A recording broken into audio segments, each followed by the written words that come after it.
اینجا رو الان اختصاصی برای ما خالی کردن. اگه آخر هفته است، حوصله‌ات سر رفته، میخوای یکی از خاص‌ترین جای تهران رو ببینی، باید بیای اینجا، موزه هواپیماها با این همه عتیقه.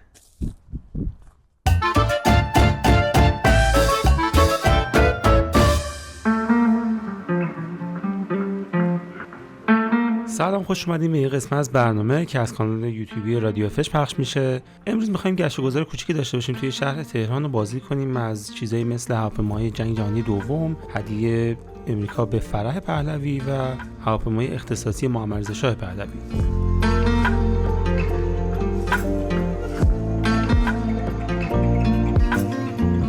خب مرکز نمایشگاه هوایی یا موزه ملی هوانوردی و هوافضا از میدون آزادی 10-15 دقیقه که اومدیم بغل اتوبان تهران کرج، احتمالاً همه کسایی که ما وقتی که میبریم پارک ارم میدیدیم روبروش چند تا هواپیما و اینا دور بر هستش و همیشه هم میگفتیم که من خودم شخصا تا حالا داخل اینجا نیومدم، ولی وقتی که بیایم ورودی پارک ارم و یه دور برگردیم دور بزنیم میرسیم به اینجا که تابلو زده مرکز نمایشگاه هوایی و پارکینگش اینجاست. حالا بریم داخل ببینیم چجوری.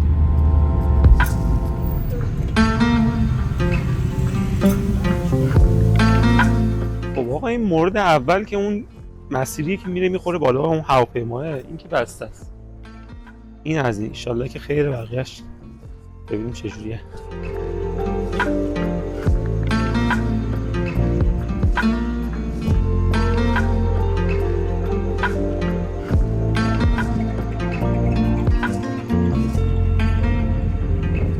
ما اومدیم داخل. نکته خوب اولش این که پارکینگ رایگان بود، هیچ چیزی بابت پارکینگ اما نگرفتن. 30 تومن بابت همه هواپیماها و 10,000 تومن بابت هواپیمای شهباز. وقتی وارد نمایشگاه میشیم، اولین هواپیمایی که میبینیم شاید یکی از مهمترین هواپیماهای این مجموعه است، بوینگ 727 یا همون هواپیمای شهباز.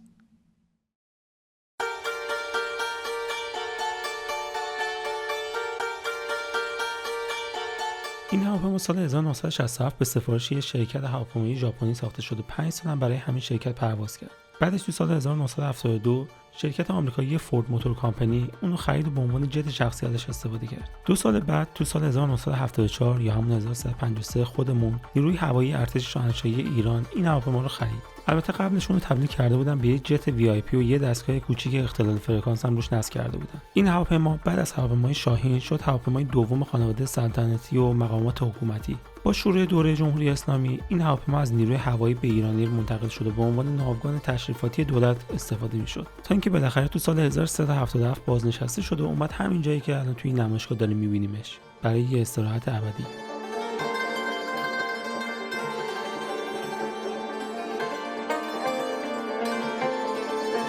بوینگ 727 یکی از خاص‌ترین هواپیماهای دوره خودش و مدرن ترینا. من نگاه میکنم فکر میکنم میتونیم بریم داخلش هم ببینیم. بیایم بریم داخل.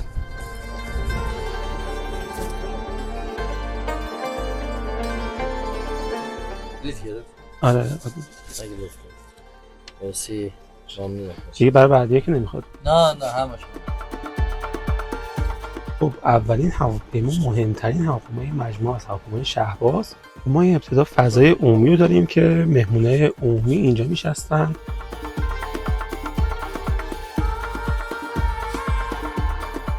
و وقتی اینجا رد میشدیم فضای اختصاصی تری داشتیم که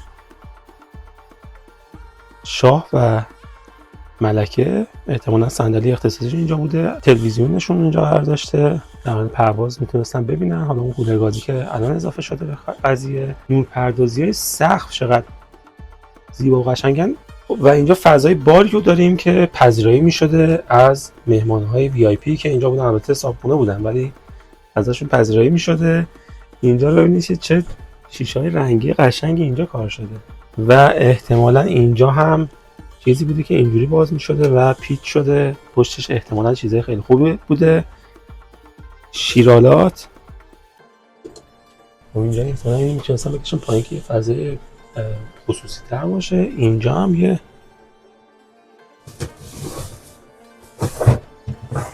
درب دیگه وجود داشته. این بالا که چه خاکی هم گرفته داخل اینا.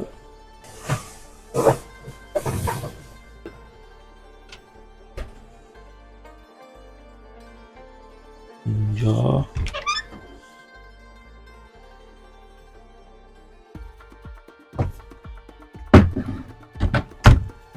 خب وقتی میایم داخل تر، اتاق خواب خود شاه و فرح پهلوی بوده. اینجا فضایی بوده که تخت خواب قرار داشته و پشت یه حالت میز آرایش و سرویسی که اون پشت بوده.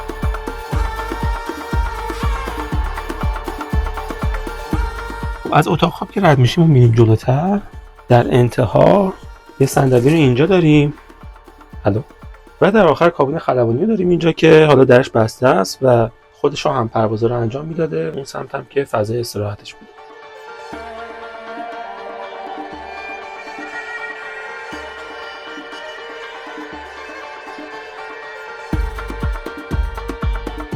خب و در خروجی هواپیما هم اینجا که احتمالاً چیزایی بوده که مهماندارها فکر میکنم، اگر اشتباه نکنم، امیدوارم اشتباه نکنم، اینجا یخچال بوده، حالا پذیرایی اینجا انجام میشده، آماده میشده. یه سری درهای دیگه داره که من باز نمیکنم و اینجا هم یه انباریه که کاش خلبانی خونده بودم اینا رو می‌بینم. بعد خود در هواپیما که خروجی احتمالا از اینجا بوده. بفرمایید. ببخشید. آقا مرسی از شما، متشکرم. دست شما درد.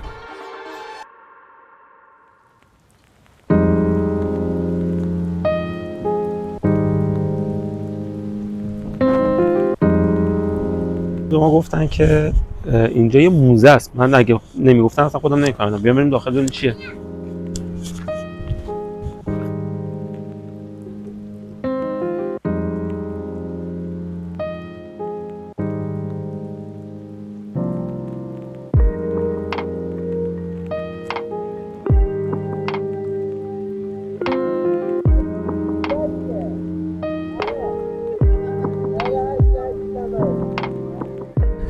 اینجا تعداد زیادی هواپیماهای مختلف گذاشتن. با میتونیم داخل یه سریاشون بشیم و ببینیمشون، ولی خب اکثرشون مثل این درشون بسته است.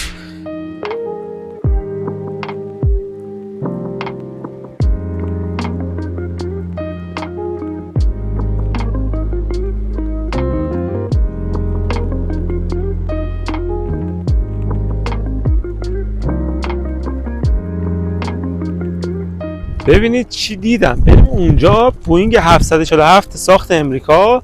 این بوئینگ 2 طبقه با 4 تا موتور جت میتونسته حدود 550 تا مسافر رو جابجا کنه. 4 سال بزرگترین هواپیمای دنیا بوده. هرچی نزدیک میشیم این داره بزرگتر میشه. من فکر کنم بریم قشنگ پای هواپیما ابهتش رو تازه اونجا میفهمیم. البته این جنبو جت کارگو یا هواپیمای ترابری یا هواپیمای باربری هستش. به خاطر همین میبینید تو طبقه پایینیش هیچ پنجره‌ای نیستش. این هواپیما مهر ماه سال 1157 به سفارش نیروی هوایی ارتش شاهنشاهی ایران ساخته و خریداری شد و از آبان همون سال وارد ناوگان هوایی ایران شد. بوئینگ 747 انقدر بین مردم دنیا محبوب بود که بهش لقب ملکه آسمان‌ها رو داده بودن و همینطور این هواپیما اولین هواپیمایی بود که لقب جنبو جت یا هواپیمای پهن‌پیکر رو گرفت. جالبه بدونید که کشور ایران و هواپیمای ملی ایران هما دومین کشوری تو دنیا بود که این هواپیما رو خرید و ازش استفاده کرد. حالا هم ما این بوئینگ 747 ایرانی که اینجا می‌بینید از سال 1385 توی مرکز نمایشگاه هوایی زمینگیر شده. اولش به اینجا اومد تا منتظر یه اوورهال باشه، یک تعمیر اساسی، ولی با شروع تحریما برای همیشه اینجا زمینگیر شد.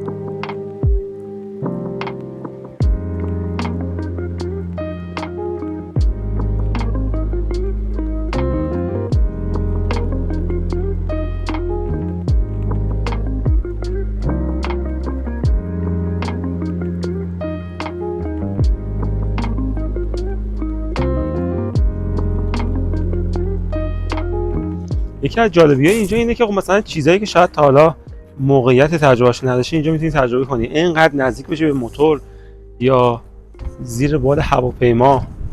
ببینم میتونیم بریم. یه ذره خاکه ولی ببینید جلوی هواپیما میتونیم بریم ببینید.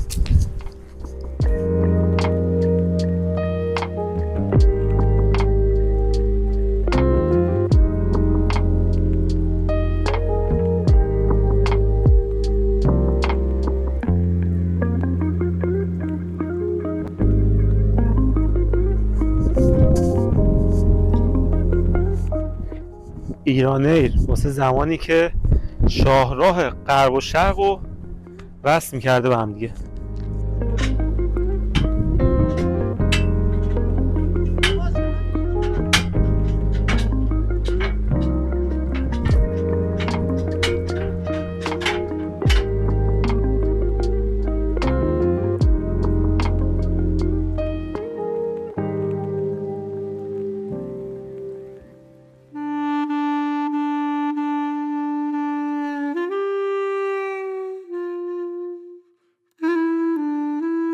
دیگه نوبت رسیده بود به بازدید از هواپیمای توپولوف روسی.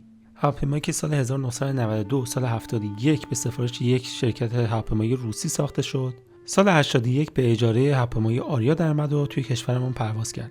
و در نهایت سال 1389 که پرواز هواپیماهای توپولوف 154 توی ایران ممنوع شد، این پرنده برای همیشه توی نمایشگاه هوایی تهران زمینگیر شد. هواپیمای ایران تور بریم داخلش ببینیم.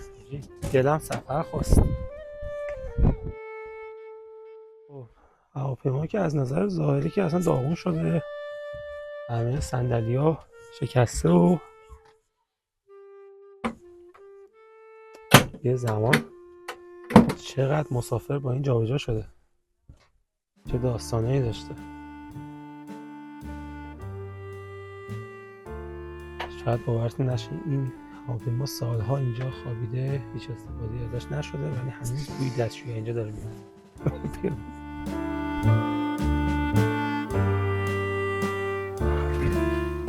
کپسول روسی هنوز اینجاست.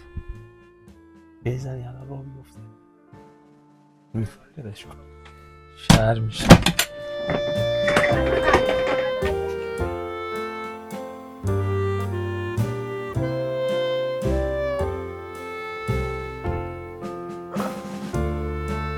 این هواپیما دیگه آزاده، یعنی شما هر کاری که بخواید بکنید اینجا بشینید، اینا رو بچرخونید، تکون بدید، قشنگ داره میچرخه کامل. کاری هم نداره. ببین من تو مایکروسافت فلایت بازی کردم، اینو میدی بالا یا خدا، اینو میدی بالا، اینم میزنی میری. ببینید این راهنما چپه، راهنما راست، این جفت فلشره، کاملا مشخصه.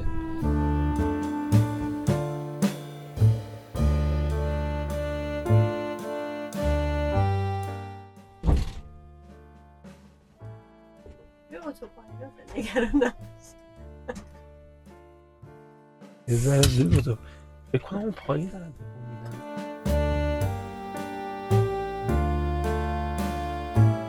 هزاران دکمه. این صندلی رو خیلی جالبه که اینا هنوز دست نخورده، یعنی این تا یه زمانی داشته کار میکرده. اینجا هایلایت هایی که کشیدن، یه روز دیگه این هواپیما بازنشسته شده و کارش تموم شده. اینجا خوبه که آینه هم هست، میتونی بیا اینجا رو یه نگاهی بکنیم ببینیم چیه داره. واقعا من نمیدونم چیه. اینجا یه گاز دارن، سینکو دارن، احتمالا این 2 مرحله‌ای باز میشه. حالا اینشو نمیدونم چجوری. یه گاز و یه سینکو داریم اینجا. دیگه کم کم وقت نهار شده بود و به خاطر همینم رفتیم مجموعه خدماتی که داخل اونجا بود، باهاشون صحبت کردیم که یکی از آلوچه‌ها رو در اختیار ما بذارن. عجب مسیر پاییزی زیبایی. ببینید اینجا یه سری آلوچه و اینا دارن، اینا برای خود نیرو هوایی هم تازه بخش مهندسی نیرو هواییه، یعنی یه جورایی سازمانی برای خودشونه، ولی باید بیایم بپرسیم. احتمال داره یه موقع مثلا جا داشته باشن، مثل الان که ما باهاشون صحبت کردیم و به صورت آزاد میتونیم بیاین اینجا. حالا میریم داخل آلوچه هم ببینیم چه شکلیه.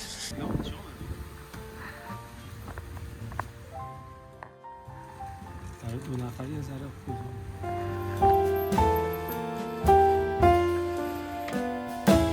بشینیم از این طبیعت زیبا لذت ببریم. از این طبیعت زیبا لذت ببریم. تو چرا صدات عوض میشه وقتی خواهی بلوتون حرف بزنی؟ چیکار کنم؟ خودت نیستی، صدات هم سلام از آفرین.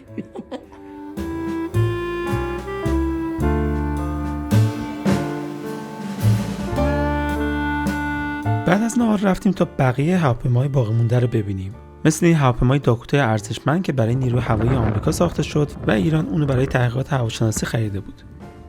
یا مثلا این هواپیمای داگلاس A26 که سال 1942 توی امریکا ساخته شده و توی اون دوره 2452 تا از این هواپیما ساخته شده، ولی این از همه‌شون معروف‌تره. دلیلش هم اینه که اوایل دهه 50 یک تاجر معروف خودکار امریکایی و یک خلبان جنگ جهانی دوم با این هواپیما طی 7 روز و 19 ساعت دور دنیا رو چرخیدن و یه رکورد بی‌نظیر به جا گذاشتن.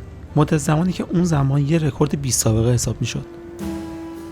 و همینطور اولین هلیکوپتر امدادی که هدیه‌ای بوده از طرف دولت وقت آمریکا به فرح دیبا. بعد از جنگ ویتنام هم خیلی قدیمه این. بعد از جنگ ویتنام برای مقاصد آتش‌نشانی و امدادگری تو کل دنیا استفاده می‌شده. به چه پرده روزیه زیبایی، یاد خونه مادر بزرگم میفته. مطمئنا این نبوده اون زمان.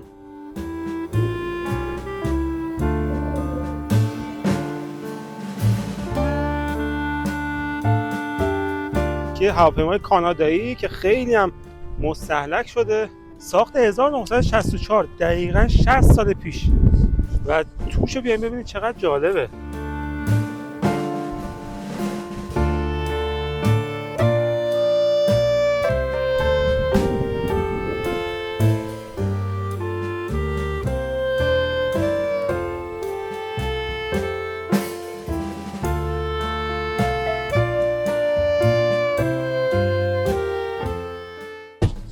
با این خونه زیبای اکباتان دارم چیز جدید یاد میگیرم برای خداحافظی.